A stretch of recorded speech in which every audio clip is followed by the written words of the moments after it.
കൊട്ടിയൂരമ്പലം കൈലാസമായി, ഭക്തപ്രവാഹത്തിൻ ഗംഗയാറായി, ദക്ഷന്റെ ഹോമത്തിൻ ഭൂമി വിളങ്ങി, ദക്ഷിണ കാശിയെ നമ്മൾ വണങ്ങി.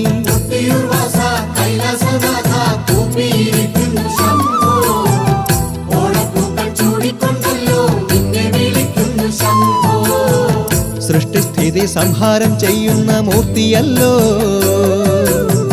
സത്യശിവ സൗന്ദര്യമേകും കൊട്ടിയൂർ നാഥനല്ലോ. സൃഷ്ടിസ്ഥിതി സംഹാരം ചെയ്യുന്ന മൂർത്തിയല്ലോ,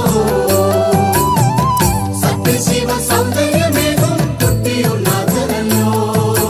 കൊട്ടിയൂർ വാസ കൈലാസനാഥ കൂപ്പിയിരിക്കുന്നു ശംഭോ, ഓണപ്പൂക്കൾ ചൂടിക്കൊണ്ടല്ലോ നിന്നെ വിളിക്കുന്നു ശംഭോ. ദക്ഷനാകാലത്തൊരിക്കൽ ദുർഗാദേവിയെ പുത്രിയാക്കിടാൻ ബ്രഹ്മാവിൻ കാരുണ്യത്തിൽ